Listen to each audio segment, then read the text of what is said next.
మళ్ళీ మళ్ళీ రావాలని మనస్ఫూర్తిగా కోరుకుంటున్నాం.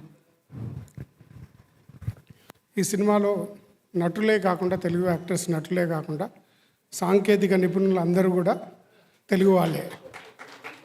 అదే మేము షూటింగ్ చేసే ప్రాసెస్లో ఇంగ్లీష్ పదాలు వాడిండొచ్చు, కానీ మా హార్ట్స్ తను చెప్పినట్టు తనుజ అందరు ఇంగ్లీష్ మాట్లాడిన హార్ట్స్ అంతా తెలుగు వాళ్ళే.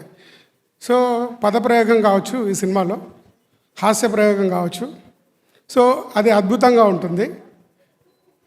కొద్దిసేపు మాట్లాడితే సంస్కృతం కూడా వచ్చేస్తుందో తెలియదు, అంటే సంస్కృతం కూడా వచ్చేస్తాము. బేబీ పార్ట్ 2 సారంగపాణి 2కు సంస్కృతం యొక్క ప్రయోగం చేయొచ్చు. సో రియల్లీ ఇది అంటే సినిమా చూసిన తర్వాత అసలు కామెడీ జోకులు వేయని వాళ్ళు కూడా వాళ్ళ లోపల నుంచి ఇన్స్టాంట్గా అంటే జోకులు వచ్చేస్తాయి అంటే వేరే వాడి మీద. ఒకప్పుడు పంచుల టైమింగ్స్ ఉండేది ఒకప్పుడు, అంటే సినిమాలో పంచులు కొడితే జనాలు ఎంజాయ్ చేసేవాళ్ళు. ప్రతి పదానికి కూడా నవ్వేస్తున్నారు జనాలు, అంటే కింద పైన పడి సీట్ల పైన ఎగిరేసి. ఐ థింక్ మనం ఇప్పుడు సక్సెస్ వీడియోలు చూసాము, ఇట్స్ రియలీ ఎంజాయ్డ్. మా డాటర్స్ కూడా చిన్న పిల్లలు, they are actually talking dialogues, వాళ్ళు రిపీట్ చేస్తున్నారు అన్నట్టు, ఆ డైలాగ్స్ అని రిపీట్ చేస్తున్నారు.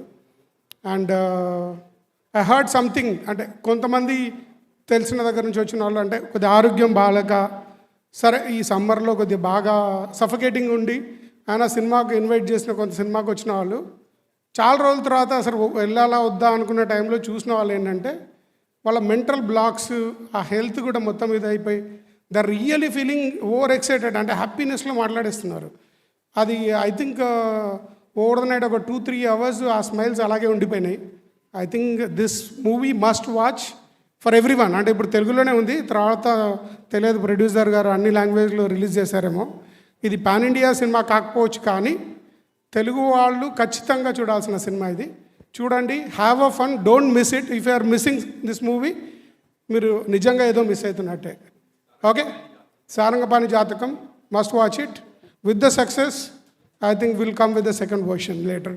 Okay, thank you sir. మీ జాతకంలో, మీ రేఖల్లో ఎక్కువ శాతం ఇంద్రగంటి మోహన్ కృష్ణ గారే కనిపిస్తున్నారు. సో చాలా రేఖలు ఉన్నాయి, కానీ ఆ రేఖ కొద్దిగా ఏమంటారు ప్రధానమైన రేఖ అది కాబట్టి అదే కనిపిస్తుంది. ప్రధానమైన రేఖ డెఫినెట్గా. అయితే ఇన్ని సినిమాలు వర్క్ చేస్తూ ఉంటే బ్యాక్ టు బ్యాక్ ఇప్పుడు మీకు సిచ్యువేషన్ చెప్పాల్సి వస్తుందండి, లేకపోతే ఆయన మనసులో ఉన్నప్పుడు మీరు లైటింగ్ సెట్ చేసేస్తారా? ఇది అంటే ఈ సారంగపాణి నేను ఐ థింక్ 10 years బ్యాక్ విన్న ఐడియా. అప్పుడే అనుకున్నాను నేను డబ్బులుంటే నేనే ప్రొడ్యూసర్ అయిపోతాను, కానీ ఇప్పటికి కూడా ఇన్ని సినిమాలు సక్సెస్ తర్వాత కూడా పెద్ద సినిమా చేసి ప్రొడ్యూసర్ అయిపోయేంత పొజిషన్కి రాలేదు కాబట్టి definitely I will produce some film for Mohan. Thank you future. Thank you so much అండి. చాలా బాగా అనిపిస్తుంది కెమెరా వెనకుండే వాళ్ళు కెమెరా ముందు వచ్చి మాట్లాడుతున్నప్పుడు. పీజీ విందా గారికి మరొకసారి కృతజ్ఞతలు తెలియజేసుకుంటూ ఇప్పుడు అశోక్ కుమార్ గారిని వేదిక రాష్ట్రంగా స్వాగతం పలుకుతున్నాము. అశోక్ కుమార్ గారు.